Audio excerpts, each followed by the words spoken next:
أعوذ بالله من الشيطان الرجيم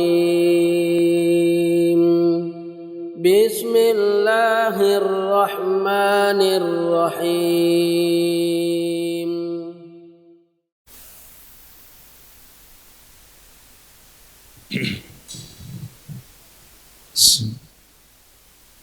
Assalamualaikum warahmatullahi wabarakatuh.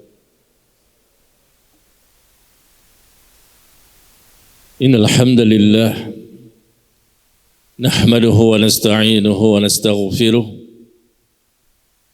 wa na'udzu billahi min shururi anfusina wa min sayyiati a'malina.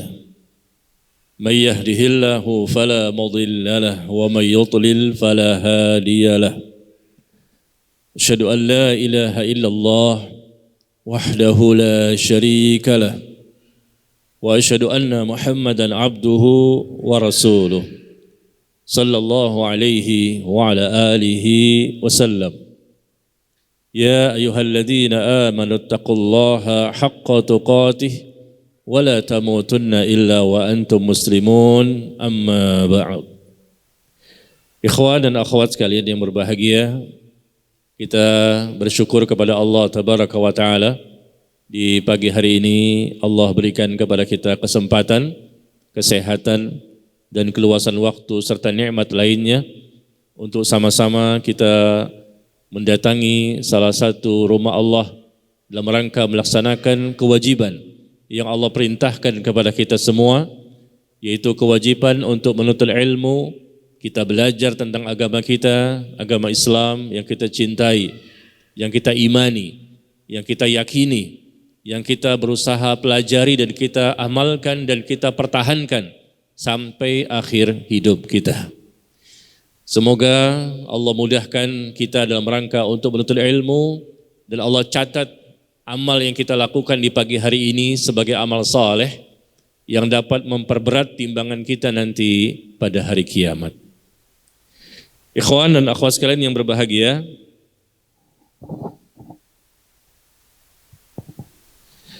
di pagi hari ini kita akan membahas satu tema yang sangat penting yang kita butuhkan, dan tema ini yang menentukan seseorang untuk mendapatkan kebahagiaan di dunia sampai ke akhirat nanti. Pasti bahagia dengan izin Allah apabila memang seorang hamba betul-betul memahami dan mengamalkannya, yaitu bersihkan hati maka surga pun menanti. Tema kita, bersihkan hati maka surga pun menanti. Surga menanti bagi orang-orang yang memang mereka membersihkan hatinya selama di dunia. Membersihkan hati ini merupakan salah satu yang didakwahkan oleh Nabi Muhammad sallallahu alaihi wasallam. Wa yuzakkihim. Rasul bukan hanya membacakan Al-Qur'an yang diturunkan kepada beliau, Rasul bukan hanya menjelaskan makna, tafsir, arti dari Al-Quran yang telah beliau terima dari Allah Tabaraka wa Ta'ala, tapi juga beliau, kata Allah di surah Ali Imran ayat 164, disebutkan bahwa tugas Nabi selain membacakan ayat Al-Quran yang Allah turunkan, beliau juga menjelaskan maknanya, tafsirnya, beliau juga wa yuzakkihim. Beliau mensucikan, membersihkan jiwa-jiwa dan hati-hati para sahabat dan orang-orang beriman secara umum. Dan ini beliau lakukan selama 13 tahun di kota Mekah dan juga 10 tahun di kota Madinah. Mendakwakan tentang tazkiyatun nafs, pembersihan hati, penyucian jiwa. Bagaimana supaya hamba Allah ini memiliki hati yang bersih. Bersihkan hati, orang yang sudah bersih hatinya, suci hatinya, maka tentunya ini merupakan modal yang sangat besar. Dia akan bisa mampu menjadi hamba Allah yang saleh dan salehah. Dia akan mampu menjadi hamba Allah yang bertakwa. Tidak ada satupun hamba Allah yang ada di muka bumi ini, melainkan pasti karena dia bertakwa akibat dari hatinya yang bersih. Dia bisa menjadi saleh dan salehah karena hatinya yang bersih. Bersih dari kesyirikan, bersih dari sesuatu yang menyelisihi sunnah, bersih dari kelalaian, bersih dari syahwat yang mengantarkannya kepada perilaku yang menyimpang dari syariat. Al-Imam Ibnul Qayyim rahimahullah menjelaskan, hati yang bersih, qalbun salim, hati yang bersih, hati yang selamat, hati yang suci, yaitu mereka orang-orang yang bersih hatinya dari dosa syirik. Yang kedua, bersih hatinya dari dosa sesuatu yang menyelisihi sunnah Nabi sallallahu alaihi wasallam. Yang ketiga, kata beliau, bersih hatinya dari kelalaian. Artinya dia ingat selalu kepada Allah dan selalu dia beribadah kepada Allah. Yang keempat, bersih hatinya dari syahwat yang mengantarkan dia kepada perbuatan maksiat. Subhanallah. Dan bersih hatinya dari selain Allah, artinya dia ikhlas, jauh dari riya, jauh dari sum'ah, jauh dari ujub, jauh dari sombong, jauh dari hasad dan lain-lain. Inilah yang ingin kita raih. Ini yang perlu kita perhatikan jamaah sekalian yang berbahagia. Para sahabat Nabi sallallahu alaihi wasallam, kenapa mereka memiliki kelebihan, keutamaan, keistimewaan? Karena mereka memiliki hati yang bersih. Kenapa mereka memiliki perjuangan, pengorbanan, keistiqomahan? Karena hatinya yang bersih. Kenapa mereka rela untuk memberikan waktu, tenaga, fikiran, harta, bahkan jiwanya untuk Islam dan menegakkan sunnah Nabi sallallahu alaihi wasallam? Karena hatinya bersih.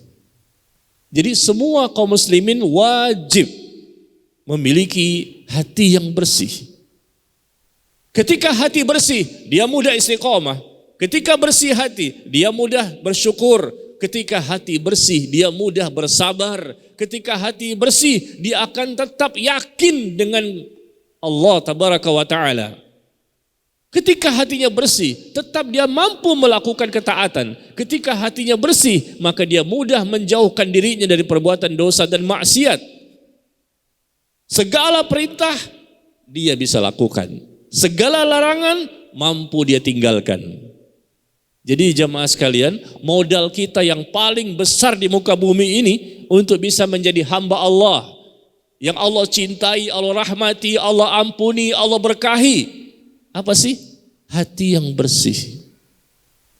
Kalau hati yang bersih, otomatis tidak akan mungkin menolak Al-Quran. Kalau hati bersih nggak mungkin mengingkari sunnah.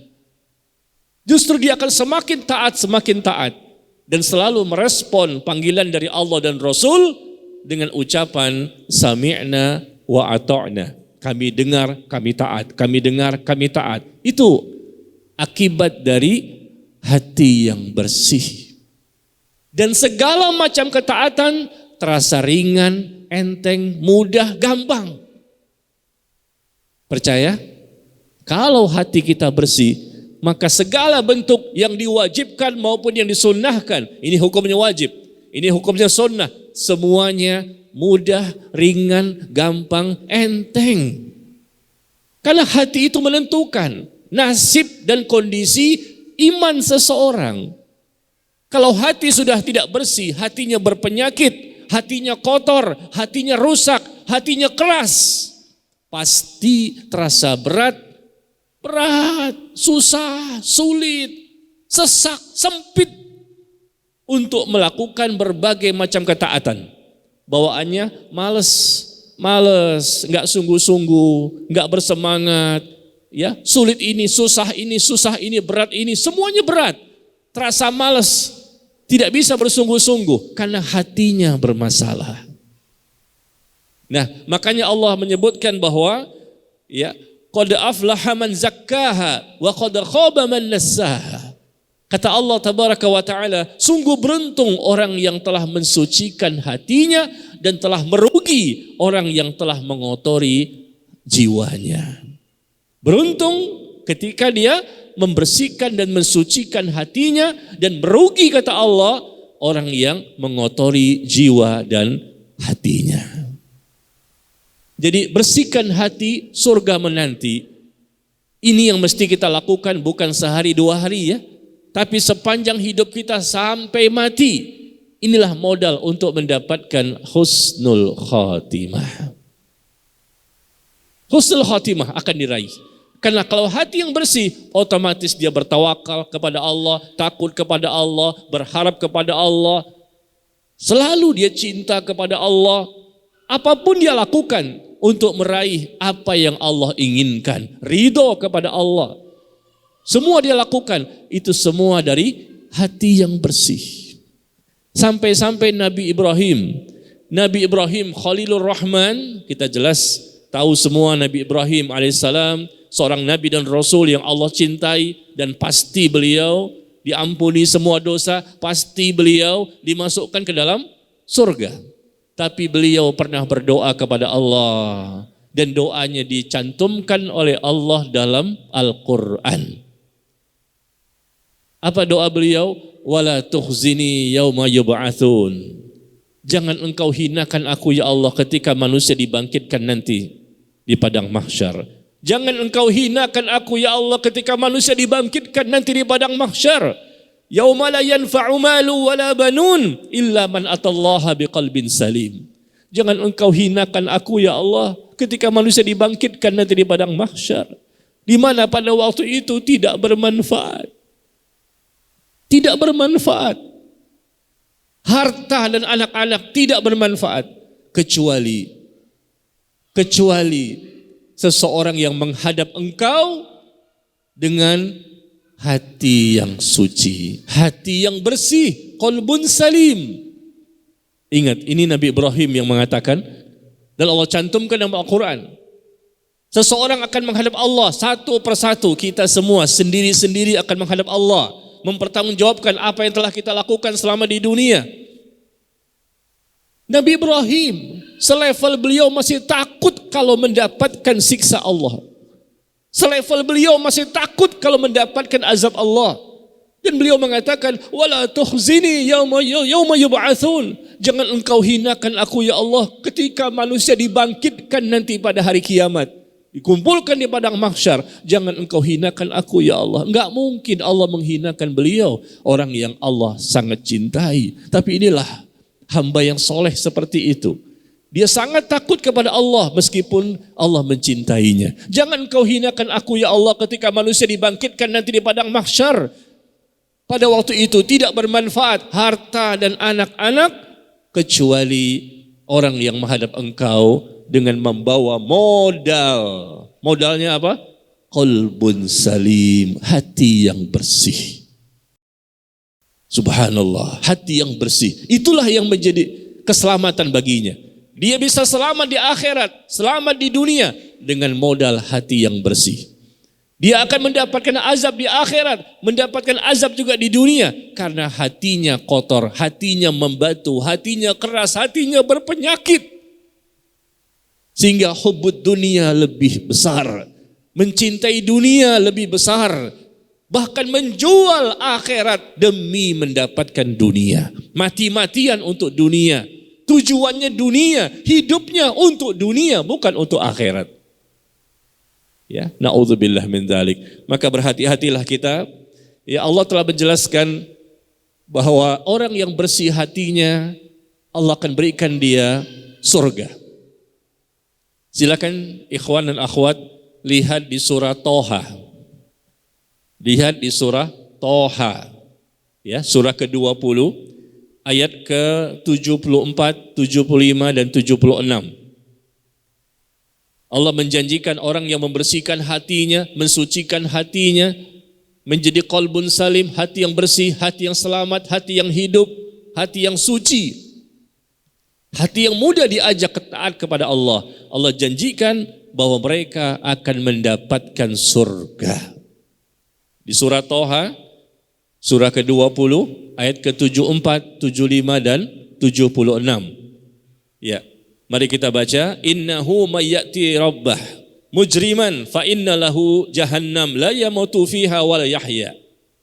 Sesungguhnya barang siapa, kata Allah, sesungguhnya barang siapa yang datang kepada Allah dalam kondisi penuh dengan dosa, na'udzubillah min dzalik, nanti di akhirat dia akan datang kepada Allah nafsi-nafsi, masing-masing sendiri-sendiri, semua manusia yang kafir maupun yang muslim. Mereka datang kepada Allah dalam kondisi apa? Ternyata ada orang yang datang kepada Allah dalam kondisi berdosa, maka Allah pun tidak memberikan ampunan, tempatnya adalah neraka. Jahannam, dia tidak mati, terus merasakan azab di dalam neraka Jahannam tersebut dan tidak pula hidup. Dia pun tidak dapat bertaubat kepada Allah tabaraka wa taala. Taubatnya tidak akan diterima. Karena datang nanti di akhirat dalam kondisi berdosa yang Allah tidak ampuni dosanya. Sebaliknya, ya, wa may ya'tihi mu'minan, tapi barang siapa yang datang kepada Allah nanti di akhirat, menghadap Allah, datang kepada Allah dalam kondisi dia beriman dan beramal saleh. Beriman, beramal saleh. Beriman, beramal saleh selama di dunia. Dia beriman dan beramal saleh, maka mereka itulah kata Allah, mereka akan mendapatkan derajat yang tinggi. Derajat yang tinggi yang mulia. Apa itu?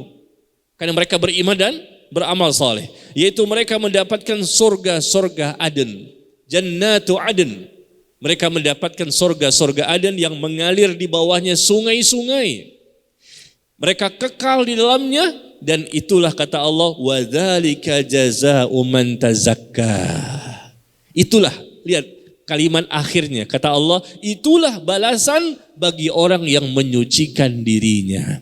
Mereka menyucikan dirinya, mereka membersihkan hatinya, mereka membersihkan jiwanya, maka mereka masuk ke surga Aden.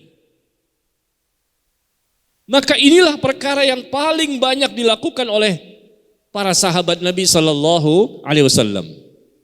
Coba dengarkan jamaah sekalian. Rasulullah dan para sahabat contoh kita yang terbaik dalam mengamalkan Islam. Contoh kita dalam memahami Islam. Contoh kita dalam mendakwakan Islam. Contoh kita dalam mempertahankan Islam. Rasulullah Sallallahu Alaihi Wasallam dan para sahabat. Ternyata kata Imam Ibnu Rajab, ini mungkin banyak yang belum tahu ya. Al-Imam Ibnu Rajab rahimahullah berkata bahwa amalan sunnah yang paling sering dilakukan oleh Nabi Sallallahu Alaihi Wasallam dan para sahabatnya, kita pengen tahu kan, apakah mereka ini paling banyak sholatnya, apakah paling banyak puasanya, apakah paling banyak bersedekahnya, atau apa? Ternyata kata Imam Ibnu Rajab, amalan sunnah yang paling banyak dilakukan, yang paling banyak, yang paling sering dilakukan oleh Nabi Sallallahu Alaihi Wasallam dan para sahabatnya adalah bukan dengan memperbanyak berpuasa dan sholat. Bukan itu yang paling banyak, amalan sunnah yang paling banyak. Padahal kalau kita lihat, Masya Allah ya, Rasulullah dan para sahabat sholatnya luar biasa, panjang dan begitu lamanya berdiri ketika sholat. Mereka juga paham, mereka juga berpuasa sunnah, tapi bukan itu amalan yang paling sering, yang paling banyak, kata Imam Ibnu Rajab. Akan tetapi, yang paling banyak kata beliau, yaitu mereka paling banyak membersihkan hati. Amalan sunnah yang paling banyak dilakukan Nabi SAW dan para sahabatnya adalah membersihkan hati, kemudian menggantungkan hati kepada Allah dengan rasa takut, rasa cinta, pengagungan, serta berharap pahala dari Allah Tabaraka wa Ta'ala dan zuhud akan apa yang akan sirna, yaitu dunia. Sekali lagi, ini penting karena kita juga ingin mengikuti mereka, yaitu Nabi SAW dan para sahabatnya. Amalan yang paling sering, paling banyak yang mereka lakukan adalah membersihkan hati. Tazkiyatun nafs, pembersihan hati, pembersihan hati, pembersihan hati. Ini yang paling banyak. Kalau sholat cuma 5 waktu, subuh sampai isya, atau mungkin sholat-sholat sunnah yang lain, atau mungkin puasa-puasa sunnah yang lain. Tapi masalah pembersihan hati mereka lakukan setiap detik, setiap waktu, setiap tarikan nafas. Membersihkan hati, menggantungkan hati hanya kepada Allah, bertawakal kepada Allah, cinta kepada Allah, takut kepada Allah, ya berharap pahala hanya dari Allah semata, ikhlas dan zuhud dengan dunia. Ini amalan yang paling banyak. Subhanallah.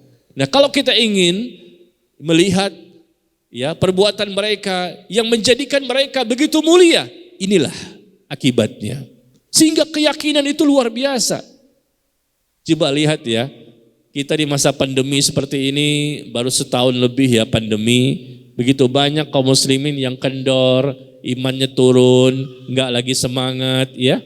Kenapa bisa seperti itu? Baru setahun lebih sudah terbukti yang lama ngaji sana, ngaji sini, udah jenggotan, udah cingkrangan, sudah cadaran dan lain-lain. Tapi begitu pandemi, kena juga. Turun iman, futur, dan lama lagi futurnya. Ya, ini bisa terjadi pada banyak orang. Dan kita lihat memang sudah terjadi. Nah, kenapa bisa demikian parahnya, sedemikian seringnya futur terjadi? Sering turun iman, sering tidak semangat, sering tidak sungguh-sungguh, sering malas. Ngaji juga jarang ya, kajian-kajian juga ditutup sana, tutup sini. Nah, ini ada apa? Karena masalah hati. Selama ini kita belajar hanya mempelajari masalah zahir. Bagaimana tata cara sholat? Bagus. Bagaimana tata cara ini, semua berkaitan bab ibadah kita pelajari. Tapi kita kurang mungkin dalam pembahasan bagaimana masalah hati.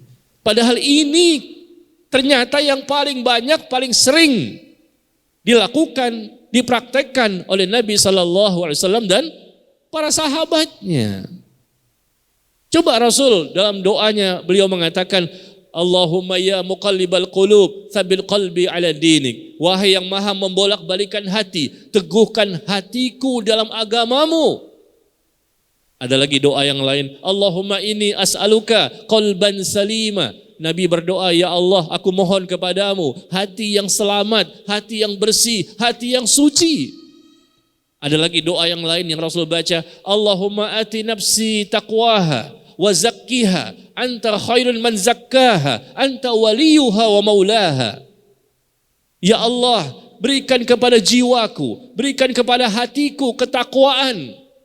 Berikan kepada jiwaku dan hatiku ketakwaan. Engkaulah yang membersihkan hatiku ya Allah. Engkaulah yang mensucikan hatiku ya Allah. Dan engkau sebaik-baik yang membersihkannya. Engkaulah pelindungnya, engkaulah penolongnya. Coba ikhwan dan akhwat, pernah berdoa seperti itu? Ini doa yang tercantum dalam Sahih Muslim, hadis yang sahih. Rasul seringkali ya dan para sahabatnya juga seringkali memperhatikan masalah hati ini. Dan itu kontinu, terus menerus. Sehingga wajar ternyata mereka itu menjadi pribadi yang kuat. Karena hatinya kuat. Hatinya kuat, hatinya bersih, maka menjadi pribadi yang kuat. Tidak gampang putus asa, ya, tetap yakin kepada Allah apapun yang terjadi. Ada pandemi, tidak ada pandemi, tetap ibadah. Ada corona, tidak ada corona, tetap ibadah. Masya Allah. Hatinya yakin dan Allah tambahkan hidayah dan taufik kepada seseorang apabila hatinya bersih. Coba ikhwan dan akhwat dengarkan, ini pengalaman yang saya saksikan langsung. Bagaimana ada beberapa ikhwan di tempat saya sana sebelum pandemi, begitu pandemi sampai hari ini. Yang saya lihat mereka di tempat saya sana, Masya Allah, sebulan sekali khatam membaca Al-Quran. Sebelum pandemi, masuk pandemi, sampai sekarang tidak berubah. Sebulan sekali khatam Quran. Sebulan sekali khatam Quran. Salat malam, qiyamul lail setiap malam tidak ditinggalkan. Puasa sunnah, puasa Nabi Daud. Sehari berpuasa, sehari tidak. Sehari berpuasa, sehari tidak. Tetap mereka lakukan sebelum pandemi. Begitu masuk pandemi sampai hari ini tetap tidak berubah. Kita, waduh, jangan tanya Ustadz. Banyak sekali perubahannya. Sebelum pandemi saja sudah kurang bagus. Begitu masuk pandemi makin males. Tapi lihatlah, kita lihat contoh ya.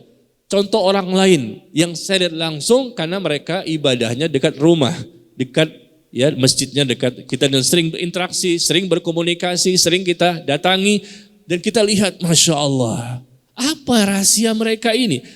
Kalau kita cerita Rasulullah, para sahabat, ya wajarlah, kita nih siapa levelnya, kita bukan nabi, kita bukan sahabat, pasti jauh lah.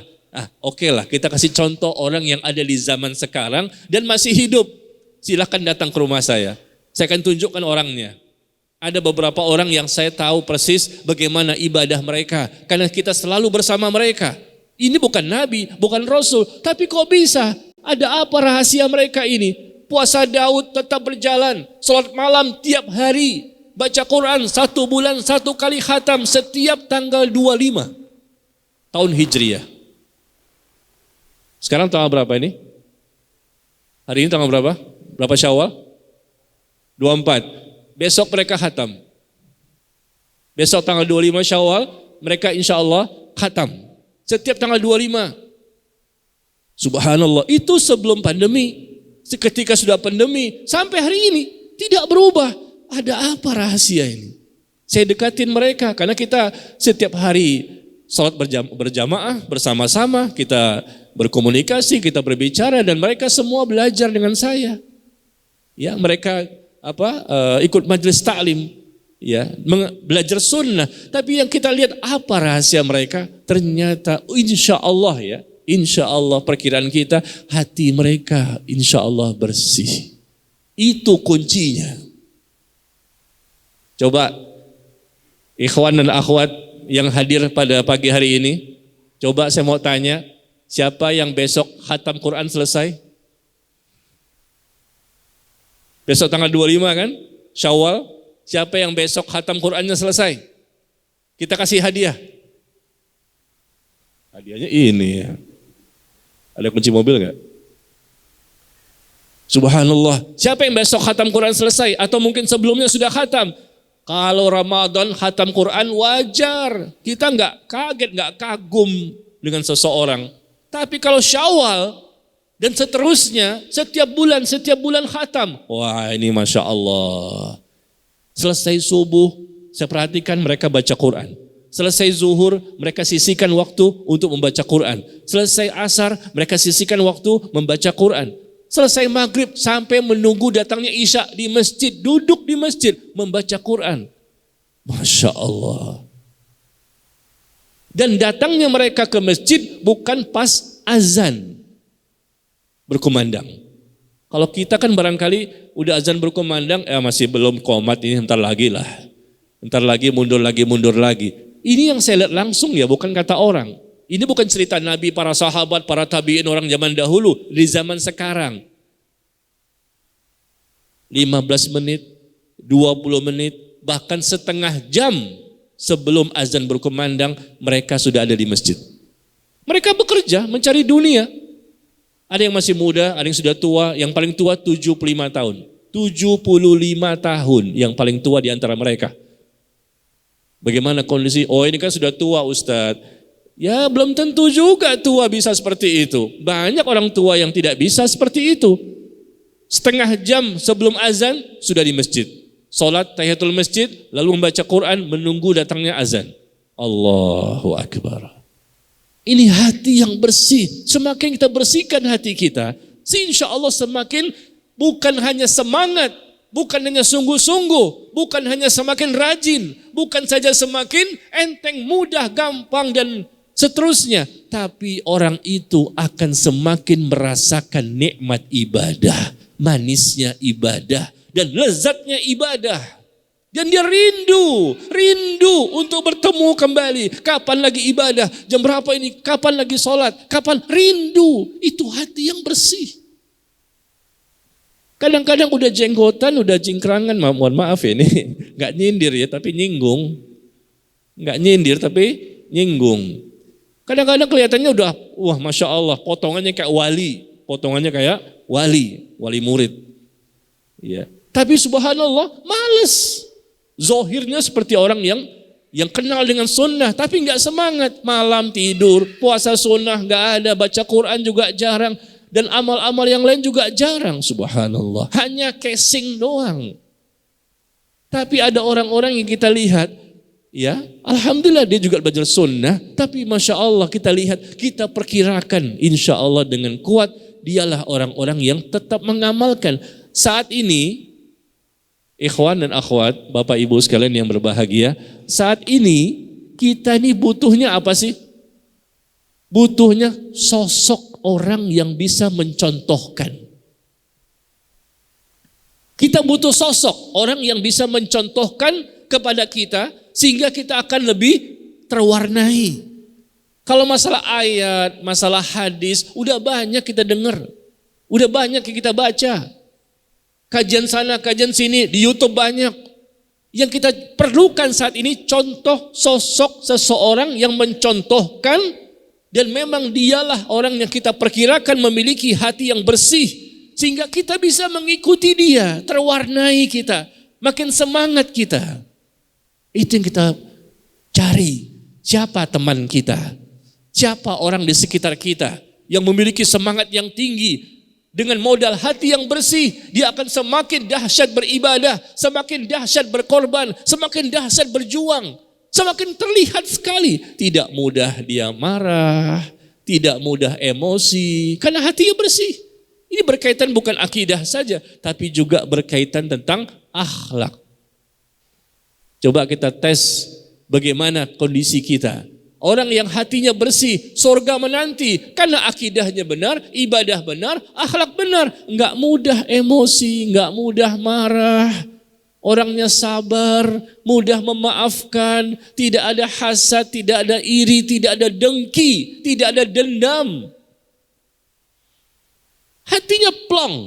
Ketika ada orang yang tidak menyukai dia, ya sudahlah. Semoga Allah memaafkan kesalahannya. Ketika ada orang yang menuduh dia, memfitnah dia, ya sudahlah. Semoga Allah memberikan hidayah kepadanya. Allahu Akbar. Enak gak? Enak kalau kita bisa seperti itu. Tapi itu gak mudah. Kecuali kalau hati kita bersih. Kita ingat bagaimana peristiwa ada seorang sahabat yang kata Nabi SAW, inilah penghuni sorga. Satu hari Rasul menyatakan kepada para sahabat, sebentar lagi akan datang seseorang yang termasuk penghuni sorga. Siapa ini? Maka Rasul pun memberitahu kepada sahabat, membuat sahabat menjadi penasaran. Sebentar lagi akan datang seseorang dan dia ini termasuk penghuni sorga. Setelah itu dia pun pulang dan diiringi oleh seorang sahabat yang ingin menginap di rumahnya. Ringkasnya cerita seperti itu. Orang ini datang dan sahabat ini menginap di rumah orang tersebut, ingin tahu apa amalan yang dia lakukan. Sehingga Rasul mengatakan dia ini penghuni sorga. Dia ini orang yang akan menghuni sorga. Apa sih amalan dia? Masih hidup di dunia, tapi Rasul sudah menginformasikan dia penghuni sorga. Apa amalan dia? Maka sahabat ini ya numpang menginap di rumahnya selama 3 hari. Ingin mengetahui apa amalan yang dia lakukan. Hari pertama dilihat, hari kedua dilihat, hari ketiga dilihat, sama aja dengan kita. Bedanya di mana? Sholat ya sholat, berjamaah di masjid, dia sama seperti kita. Kelebihannya apa orang ini? 3 hari dicari tahu. Maka akhirnya dia pun mau pamit pulang dan sebelumnya dia mengatakan kepada orang tersebut, mohon maaf Rasul kemarin itu menyatakan bahwa engkau termasuk penghuni sorga. Maka saya penasaran, kami penasaran, maka saya numpang nginep di rumah kamu, pengen tahu apa amalan yang kamu lakukan. Dan saya lihat selama 3 hari ini amalnya biasa-biasa saja, sama seperti apa yang kami lakukan. Kami penasaran sebetulnya apa sih yang kamu lakukan? Sehingga Nabi mengatakan kamu itu termasuk penghuni surga. Apa sih amal yang kamu lakukan? Maka dia mengatakan, ya sebagaimana yang engkau lihat. Ya aku mengamalkan sebagaimana yang kamu amalkan. Lalu dia berpikir apa ya? Lalu dia mengatakan mungkin ini. Dia mengatakan mungkin inilah. Apa itu? Aku tidak pernah hasad dengan orang lain. Aku tidak pernah memiliki sifat hasad kepada orang lain.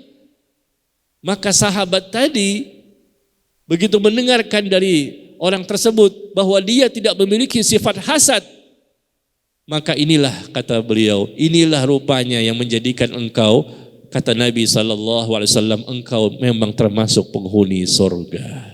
tidak punya hasad, dengki, iri pada orang lain, tidak ada.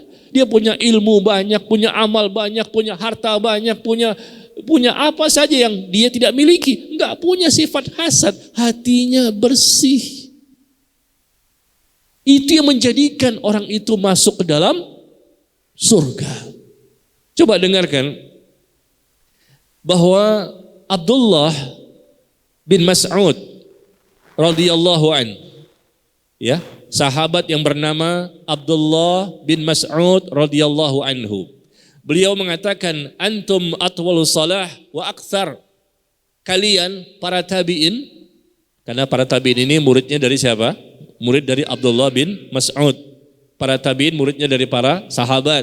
Beliau mengatakan kepada murid-muridnya, kalian para tabi'in ini lebih panjang sholatnya, lebih banyak sholatnya, lebih terlihat kesungguh-sungguhannya dibandingkan sahabat Nabi Sallallahu Alaihi Wasallam. Ini penilaian Abdullah bin Mas'ud. Kalian para tabi'in ini lebih panjang sholatnya. Kalau sholat itu panjang, bacaannya banyak, Masya Allah, kesungguhannya luar biasa. Ya, dibandingkan sahabat Rasul, kalian lebih panjang sholatnya. Dibandingkan sahabat Rasul kan lebih sungguh-sungguh terlihat. Tetapi kata Abdullah bin Mas'ud, tetap sahabat Nabi lebih utama dibandingkan kalian. Sahabat lebih utama dibandingkan kalian para tabi'in.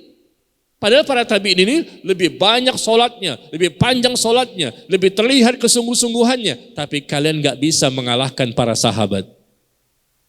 Maka murid-muridnya para tabi'in mengatakan, apa kelebihannya? Mengapa demikian?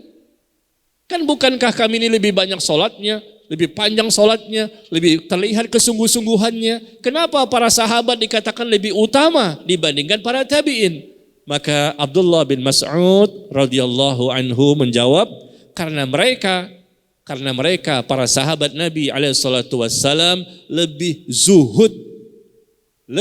zuhud terhadap dunia dan lebih berharap balasan nanti di akhirat daripada kalian.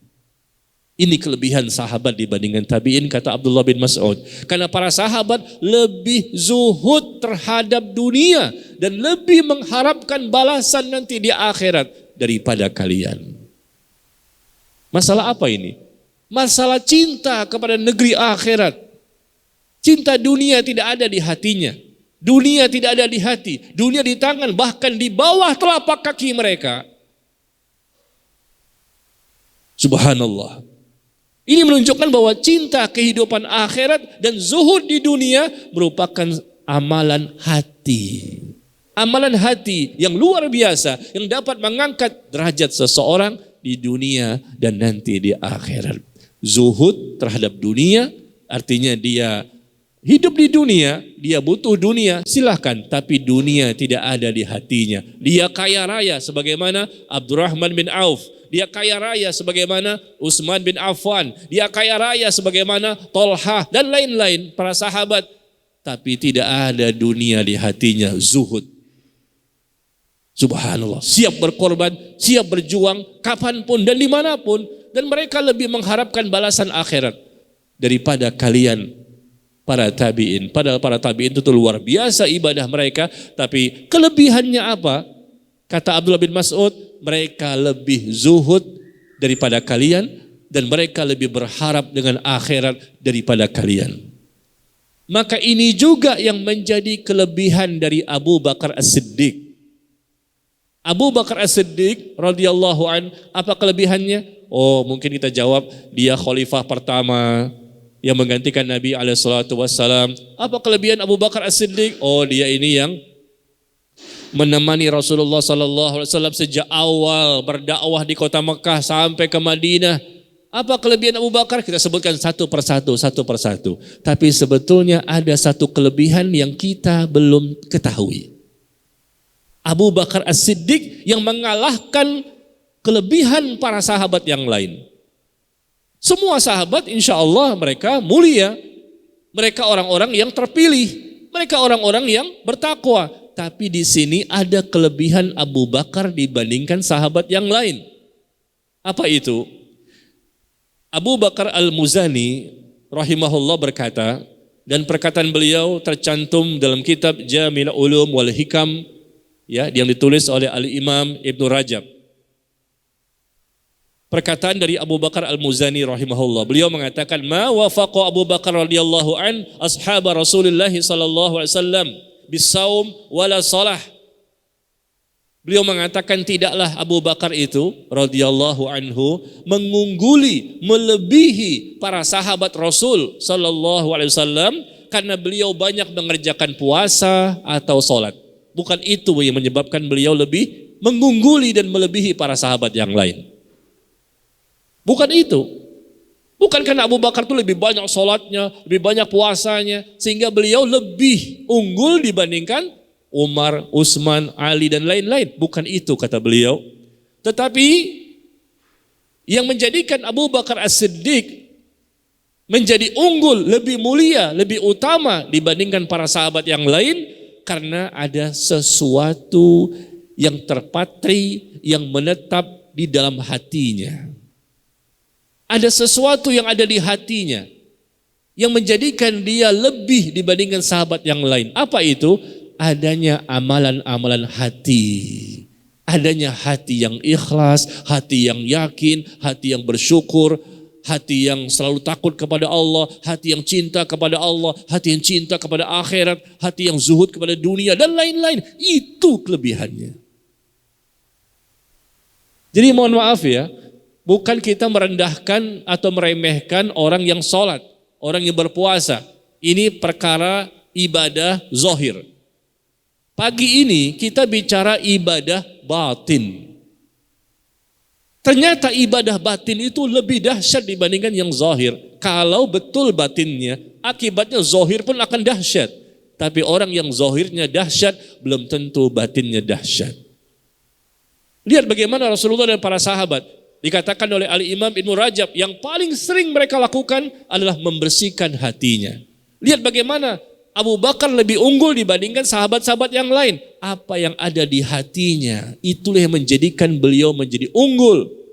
Menjadi lebih banyak kemuliaannya dan keutamaannya dibandingkan para sahabat yang lain.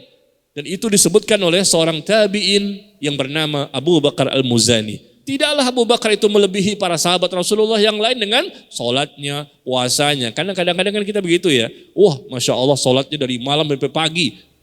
Panjang sekali. Al-Baqarah, Ali Imran, An-Nisa, Al-Ma'idah. Panjang sekali. Wah, ini hebat. Oh, dia puasa. Puasa Daud. Masya Allah. Puasa sunnah yang paling baik. Jangankan yang wajib, yang sunnah pun selesai. Wah, ini zahir. Sebetulnya ada yang lebih dahsyat dibandingkan itu.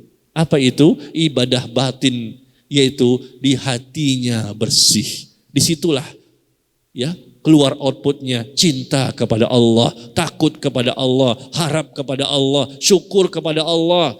Ya, dengan berbagai macam amalan-amalan hati yang dimiliki oleh seseorang, ini yang menjadikan tingkatnya, derajatnya, kualitasnya di sisi Allah lebih tinggi dibandingkan orang yang hanya mengandalkan ibadah zahir semata. Insya Allah mudah dipahami ya. Jadi contoh-contoh ini dari bagaimana para sahabat dan para tabi'in mereka mulia.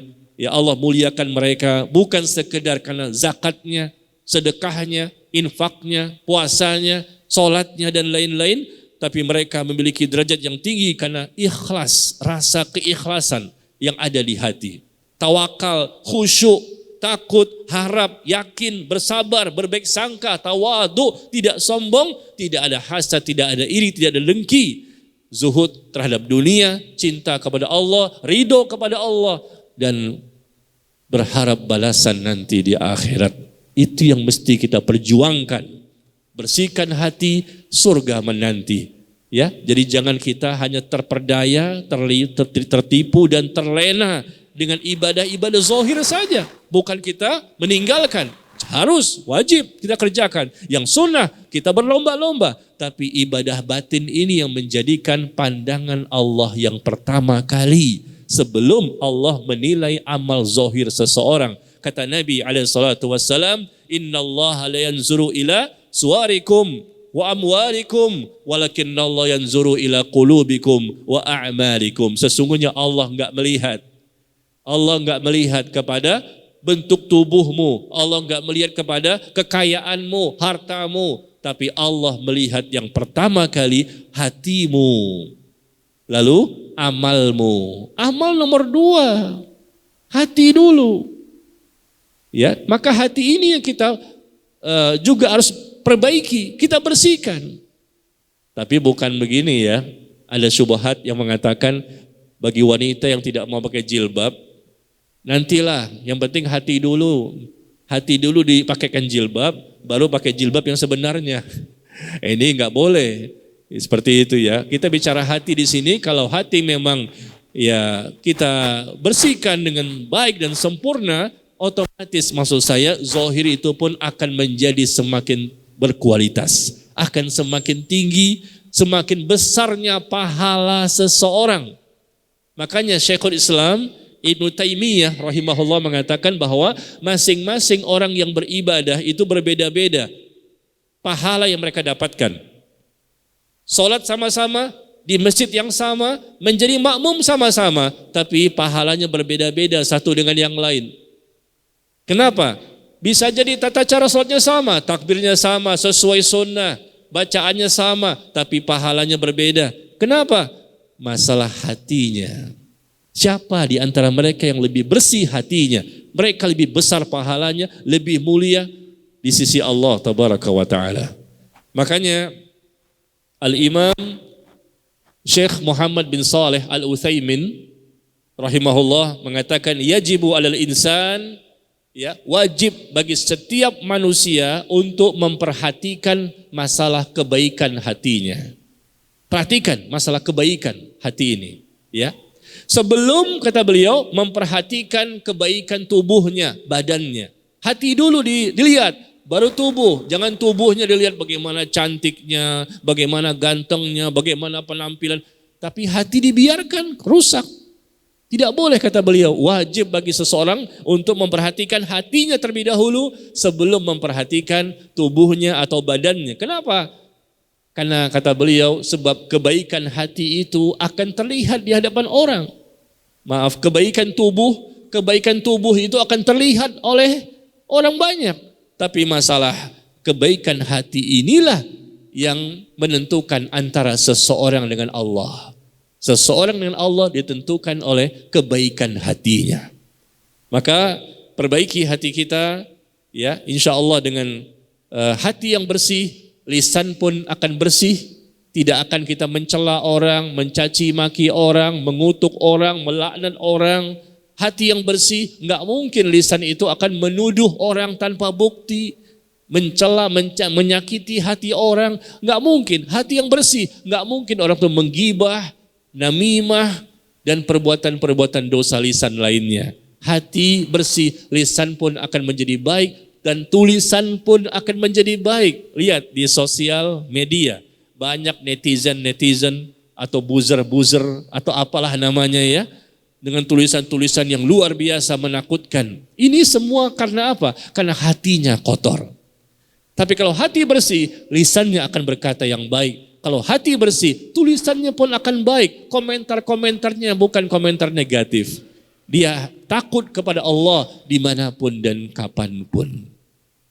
Ya, baik, barangkali ini yang bisa saya sampaikan dalam waktu yang sangat terbatas ya. Kita barangkali lanjutkan dengan sesi tanya jawab. Barangkali di antara yang hadir ingin bertanya, silahkan untuk disampaikan.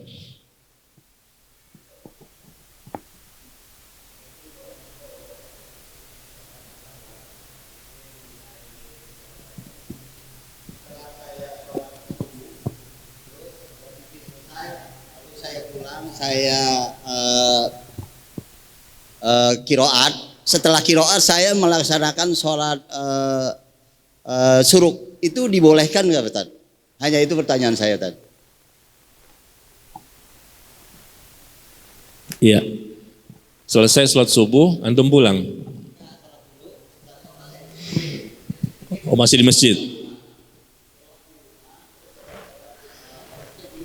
Oh iya. Baik.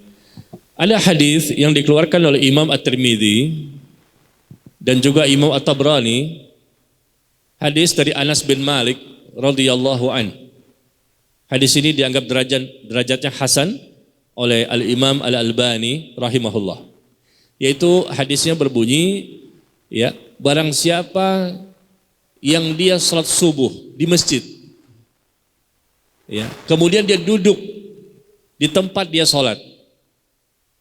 Setelah selesai sholat, dia berzikir kepada Allah. Di tempat dia sholat tadi, dia duduk, dia berzikir kepada Allah sampai matahari terbit.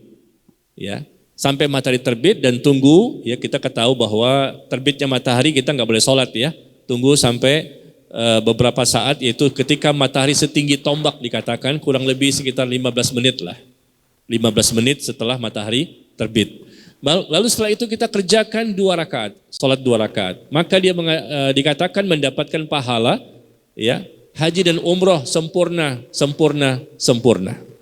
Pahalanya haji umroh sempurna. Masya Allah, pahalanya besar sekali. Dia sholat subuh di masjid, lalu setelah selesai sholat subuh dia nggak pulang, tetap duduk di tempat dia sholat tadi. Dia berzikir, baca Quran barangkali, mungkin dia beristighfar, mungkin dia berdoa, apa saja dia berzikir di tempat dia sholat tadi. Dan dia menunggu sampai datangnya waktu syuruk. Ya, waktu syuruk itu kurang lebih ya, waktu syuruk itu setelah masuknya waktu subuh, tambahkan 1 jam 15 atau 1 jam 20 menit. Ya, ini artinya maksudnya terbitnya matahari. Terbitnya matahari, kita nggak boleh sholat ya. Biasanya umumnya terbitnya matahari itu setelah subuh, misalnya subuh taruhlah misalnya jam 4 ya. Subuh jam 4, maka terbit matahari yang kita nggak boleh sholat, berapa? 1 jam 15 menit, kemudian berarti jam 5.15 atau jam 5.20. Itu nggak boleh kita sholat, karena itu pada waktu matahari terbit. Kita tambahkan lagi, setelah matahari terbit, terbitnya setinggi tombak. Nah kata para ulama setinggi tombak ini kurang lebih tambahkan lagi 15 menit. Berarti kurang lebih semuanya 1,5 jam. Dari waktu subuh jam 4 azan berkumandang, maka kurang lebih 1,5 jam setelahnya. Baru kita lakukan sholat syuruk. Kalau di masjid kan gampang ya, ada tanda-tanda digital ini ya. Tapi kan kalau di tempat lain mungkin kan bingung, kita menentukannya bagaimana. Coba tambahkan saja, waktu azan subuh tambahkan 1,5 jam setelahnya. Biasanya seperti itu. Nah pada waktu itulah orang tadi yang tadi duduk di masjid, dia berzikir sampai datangnya waktu syuruk, dia sholat 2 rakaat, lalu dia pulang, kata Nabi, dia mendapatkan pahala haji dan umroh tamatan, sempurna. Jadi pengerjaannya di mana? Di masjid.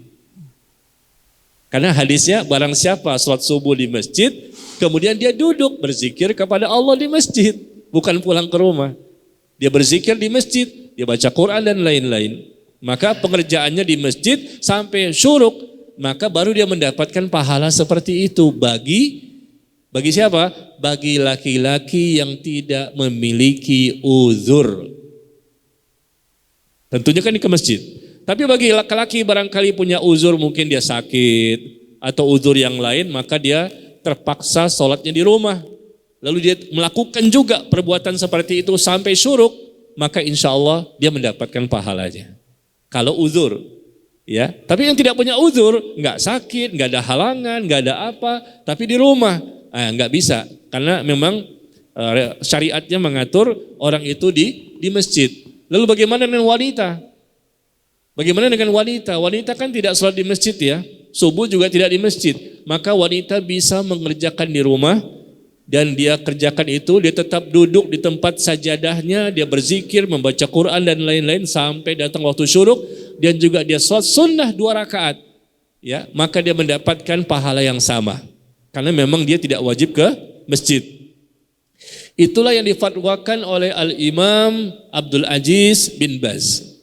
Syekh bin Baz rahimahullah, dalam fatwanya beliau mengatakan bahwa bagi wanita yang memang mereka tidak disyariatkan, tidak diwajibkan ke masjid, mereka kalau mengerjakan sholat subuh di rumah, lalu tetap mereka duduk di tempat mereka sholat, mereka berzikir sampai datang waktu syuruk, maka mereka pun kata beliau mendapatkan pahala yang sama sebagaimana laki-laki yang duduk di masjid dan sampai syuruk kemudian mereka sholat sunnah 2 rakaat. Pahalanya ya seperti haji dan umroh yang sempurna, sempurna dan sempurna. Demikian ya. Jadi jangan pulang dulu, baca Qur'annya di rumah. Tunggu sampai syuruk sih tapi di rumah bukan di masjid. Ya, jadi berbeda dengan konteks hadis tadi. Karena bagi kita laki-laki yang tidak punya uzur maka di masjid untuk semua sholat. Bukan subuh saja. Atau mungkin yang lain semua di masjid, subuhnya enggak di masjid. Tapi bagi yang uzur barangkali sakit dan lain-lain maka tidak masalah. Maka kita bisa kerjakan di rumah atau mungkin di hotel atau di tempat yang lain-lain. Tapi kalau kita ingin dapatkan syuruk tadi maka kita lakukan ya di rumah tadi atau di hotel sampai syuruk lalu kita kerjakan sholat sunnah 2 rakaat. Demikian. Wallahu ta'ala a'lam bishawab.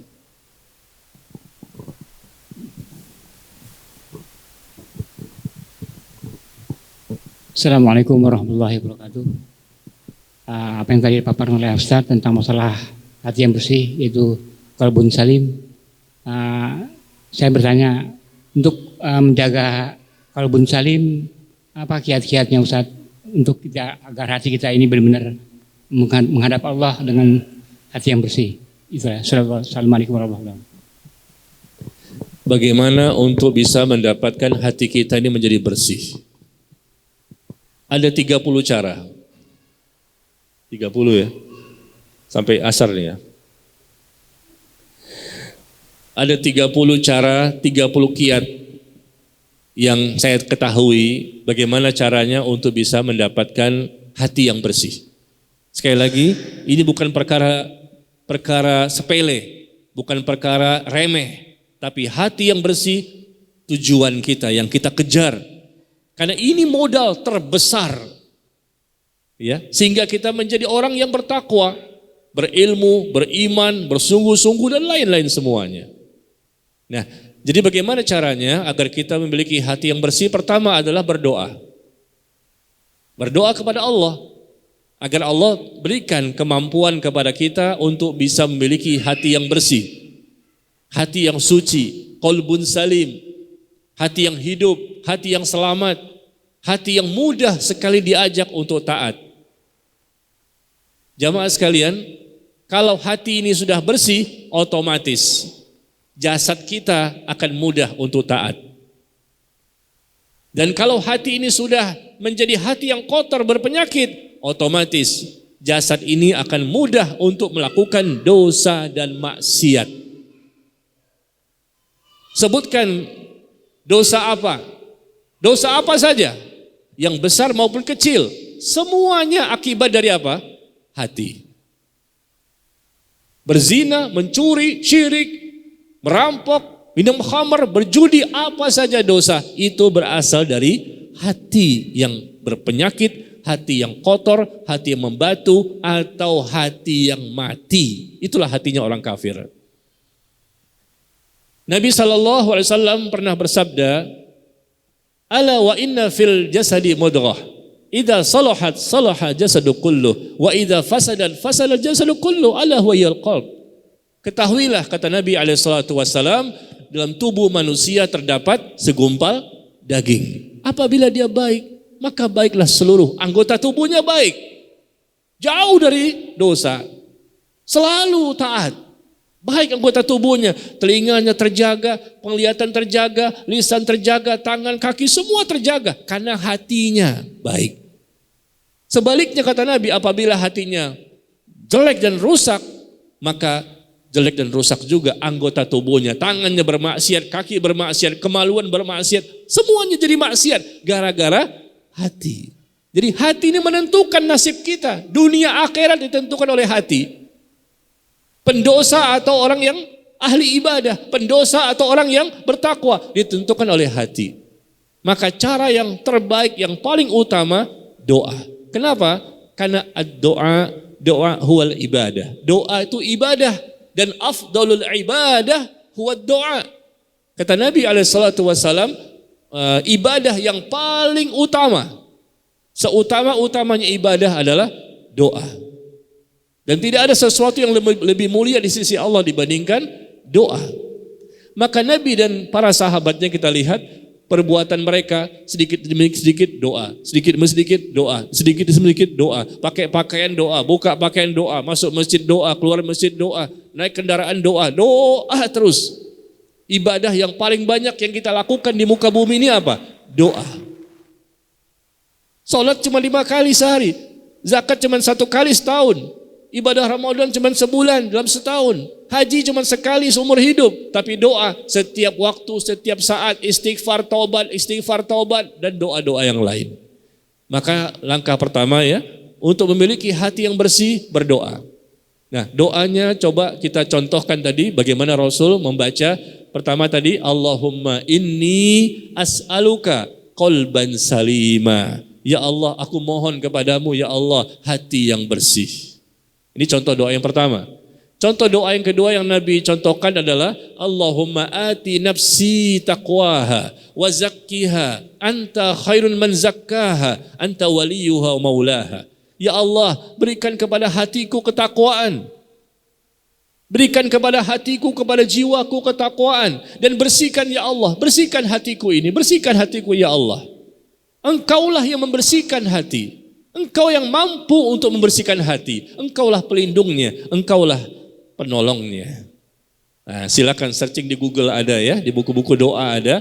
Ini doa yang mesti kita prioritaskan untuk kita baca. Atau mungkin yang lain, ya muqallibal qulub, tsabil qalbi ala dinik. Jadi masalah hati ini banyak sekali doa yang Rasul contohkan kepada kita. Bahkan ada doa yang lain. Allahumma inni a'udzubika min syarri sam'i wa min syarri basari wa min syarri lisani wa min syarri qalbi wa min syarri mani.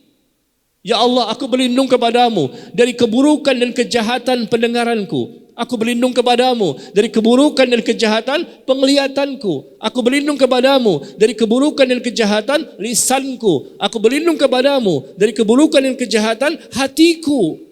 Dan aku berlindung kepadamu dari keburukan dan kejahatan maniku. Banyak sekali doa-doa yang berkaitan dengan hati. Dan kata Imam Ibn Rajab tadi apa? Ternyata pembersihan hati inilah yang lebih banyak dilakukan Rasul dan para sahabat ya dalam hidup dan kehidupan mereka. Jadi pertama doa, yang kedua cara untuk membersihkan hati adalah dengan kita berilmu. Kita berilmu menjadi orang yang berilmu. Ya, bukan sekedar menjadi muslim tapi tidak berilmu. Semakin tinggi ilmu kita, insya Allah selama ilmu itu benar, sesuai syariat, sesuai sunnah, dan kita dapatkan dengan keikhlasan, maka ilmu itu berkah. Yang kita inginkan ilmu itu berkah. Ya, kalau orang itu berilmu dan ilmunya ikhlas dan sesuai sunnah, maka ilmu itu berkah. Ilmu itu akan menumbuhkan rasa takut kepada Allah. Semakin tinggi ilmu, semakin tinggi rasa takut. Semakin tinggi ilmu, semakin tinggi rasa takut. Nah, kalau sudah semakin tinggi rasa takut, otomatis insya Allah hati pun semakin bersih. Karena Allah menyebutkan di surah Fatir, surah ke-35 ayat ke-28. Surah ke-35 ayat ke-28 Allah menyebutkan innama yakhsyallaha min ibadihil ulama. Sesungguhnya yang takut kepada Allah di antara hamba-hamba Allah yang punya rasa takut yang tinggi kepada Allah, siapa itu? Orang yang berilmu. Orang yang berilmu yang punya rasa takut kepada Allah. Maka kita langkah kedua ini menjadi orang yang berilmu, jangan menjadi awam, bahkan istiqomah di atas keawaman. Gak boleh selamanya bodoh. Kita berlomba-lomba menjadi orang yang berilmu. Belajar terus. Tambahkan ilmu. Menjadi semakin tinggi ilmu, kalau selama itu ilmunya ikhlas, ilmunya benar, berkah, maka tumbuhlah rasa takut, dan rasa takut itu yang menjadikan hati semakin bersih. Ya, maka hadiri majelis ilmu, kita pun di rumah juga belajar, dan seterusnya.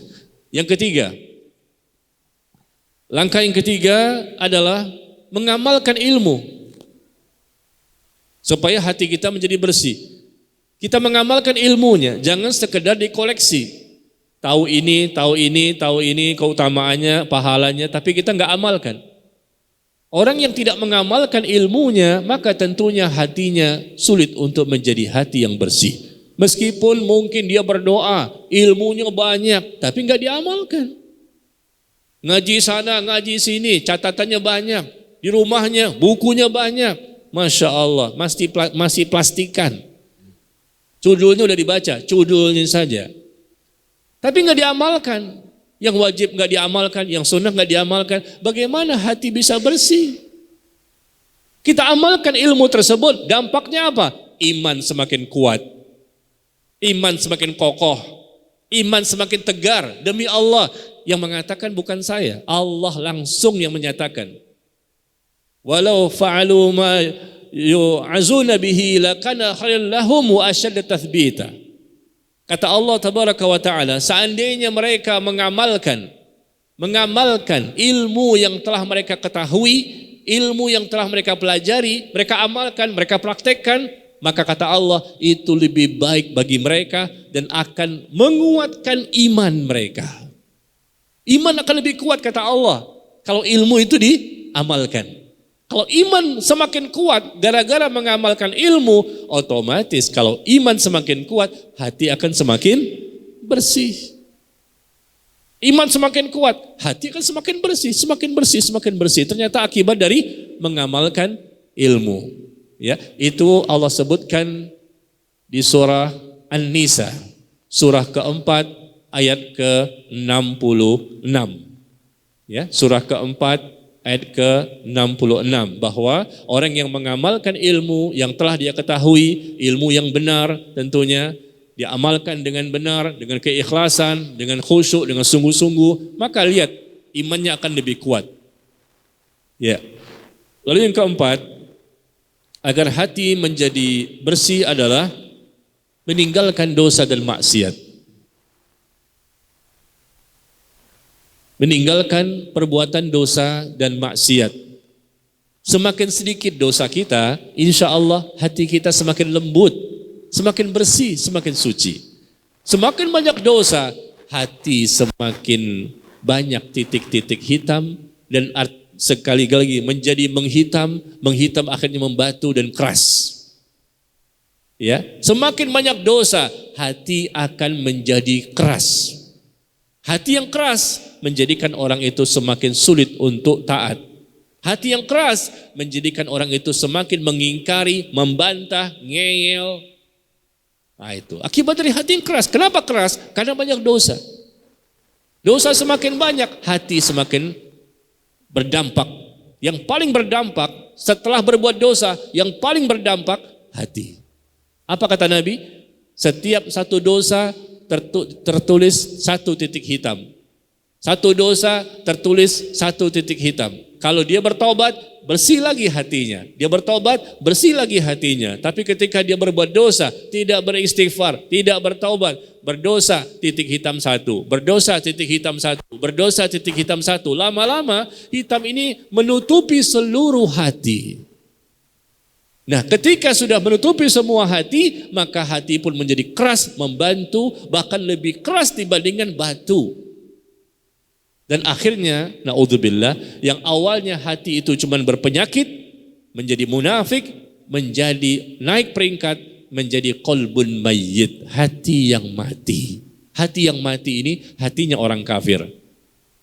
Adapun kaum muslimin terbagi dua, yaitu qalbun salim dan qalbun marid, hati yang bersih dan hati yang berpenyakit. Hati yang berpenyakit ini termasuk orang-orang munafik.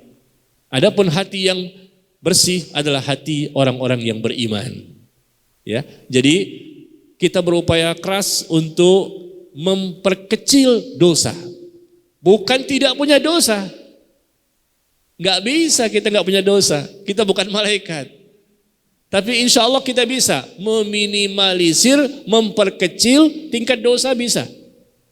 Allah akan berikan pertolongan kepada kita. Semua dosa besar kita mampu tinggalkan.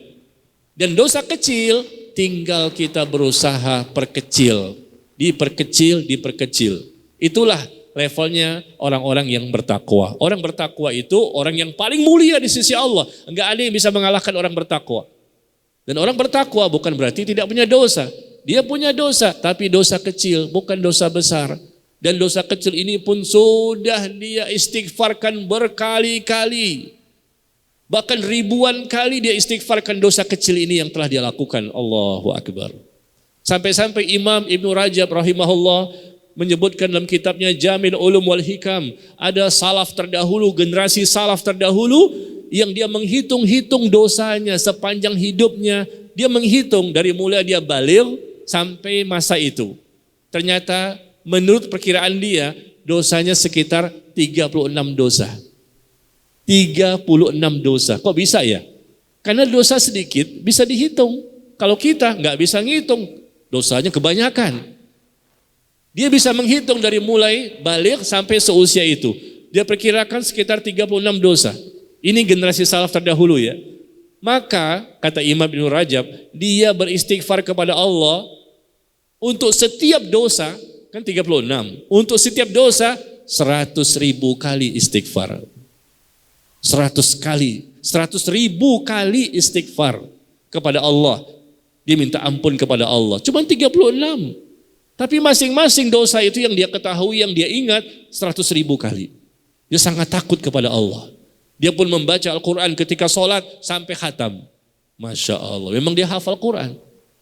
Nah inilah, ya jadi supaya hatinya bersih, maka kita sama-sama jauhkan dari perbuatan dosa besar maupun dosa kecil. Insya Allah hati kita akan semakin bersih. Lalu kemudian kita mentadaburi Al-Quran. Tadaburi, kita sering membaca Quran, sering berzikir, sering ingat Allah, sering membaca Al-Quran. Ya, orang yang sering membaca Al-Quran insya Allah, apalagi dengan mentadaburi, membaca itu dengan mentadaburi, maka hatinya akan semakin bersih. Juga bisa dengan bersedekah, ya, kita sering-sering bersedekah, memberikan sedekah kepada orang-orang miskin, dan tentunya kita juga makan makanan dari harta yang halal. Orang yang makan dari harta yang haram, nggak mungkin dia bisa bersih hatinya. Coba lihat.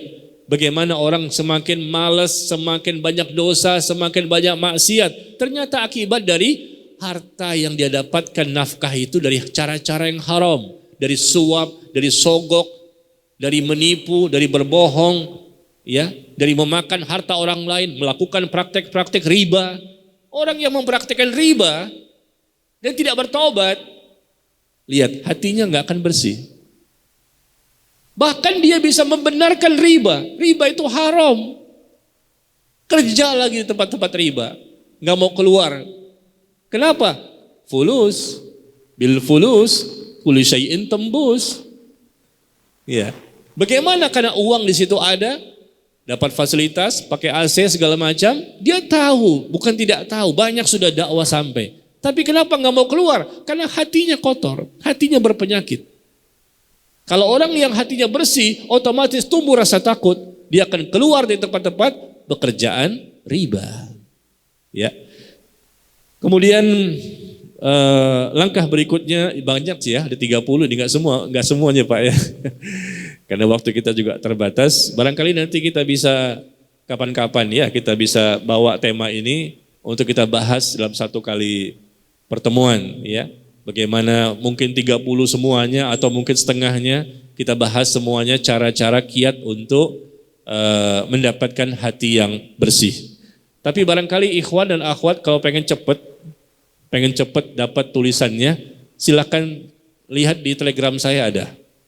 Kalau antum punya aplikasi Telegram, ya silakan masuk, promosi sekalian. Silakan masuk di channel pribadi saya Najmi Umar Telegram ya. Nah di situ masuk sebagai members dan di Telegram saya ada artikelnya. Artikel tentang 30 kiat ya menghindarkan hati dari hati yang keras. 30 kiat terhindar dari hati yang keras ya agar memiliki hati yang bersih. Nah setelah masuk di Telegram aplikasi saya, kemudian nanti antum klik di sebelah kanan itu ada search atau cari. search atau cari, nanti tulis 30 kiat. Enter, keluar nanti. Semuanya 30-30-nya ada di situ. Ya, bagi yang punya aplikasi Telegram. Ya, barangkali itu Pak, mohon maaf ya. Silakan mungkin yang lain. Ada pertanyaan berikutnya?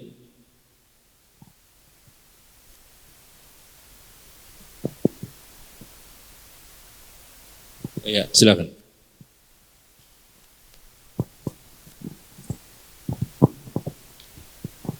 Assalamualaikum Pak Ustaz.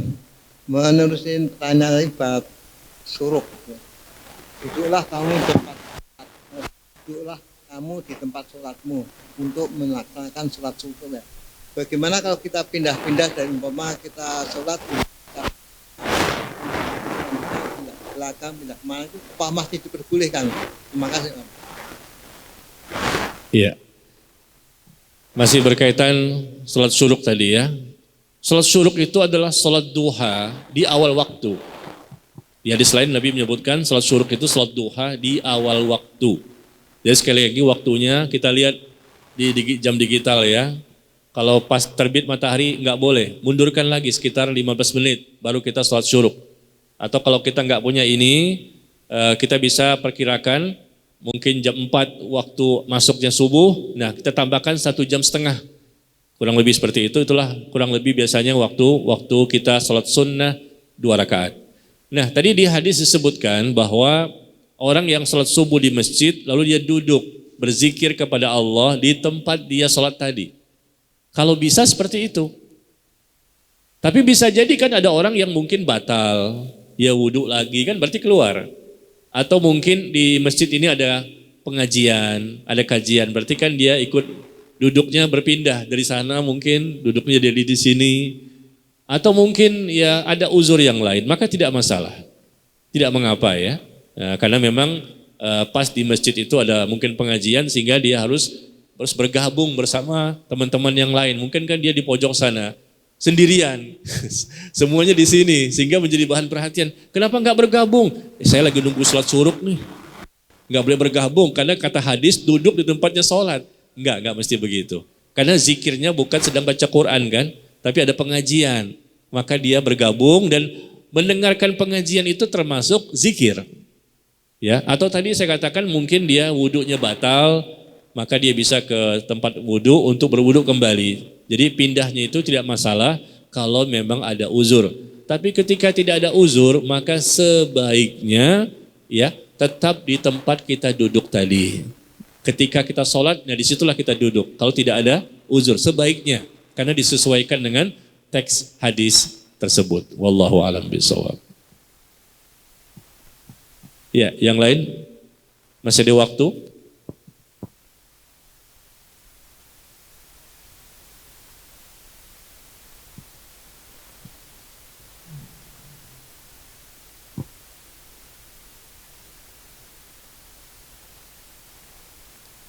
Tidak ada? Alhamdulillah. Kalau begitu sampai di sini. Karena saya juga harus ke tempat lain. Ya. Baik, ikhwan dan akhwat sekalian yang berbahagia, mohon maaf atas segala kekurangan yang saya sampaikan pada pagi hari ini. Karena kita menyampaikan apa yang kita ketahui, yang kita pelajari, yang kita pahami, dan kita sama-sama ingin menjadi orang yang selamat, menjadi orang yang bahagia, ingin sama-sama memiliki hati yang bersih, ya, hati yang selamat, qalbun salim. Ya, jadi hati yang bersih, surga menanti. Bersihkan hati kita ini. Dan perbuatan pembersihan hati ini bukan sehari 2 hari ya. Setiap saat kita membersihkan hati. Jangan sekali lagi kita hanya mengandalkan atau selalu memprioritaskan yang zohir-zohir saja. Dengan sholat kita banyak, sholat malam, puasa kita, Masya Allah. Tapi ternyata hatinya berantakan. Na'udzubillah. Lembutkan hati, bersihkan hati, dan kita minta kepada Allah, semoga Allah menjadikan kita semua memiliki hati yang bersih, hati yang qalbun salim, sehingga akhirnya kita mampu memiliki akidah yang benar, ibadah yang benar, dan akhlak yang benar. Dengan mengikuti contoh kita, contoh yang terbaik dalam beragama, yaitu Nabi kita yang mulia, Nabi Muhammad sallallahu alaihi wasallam dan para sahabatnya. Demikian wallahu taala a'lam bissawab. Wassallallahu ala nabiyyina Muhammad walhamdulillahi rabbil alamin. Subhanakallahumma wa bihamdika asyhadu an la ilaha illa anta astaghfiruka wa atubu ilaik. Wassalamualaikum warahmatullahi wabarakatuh.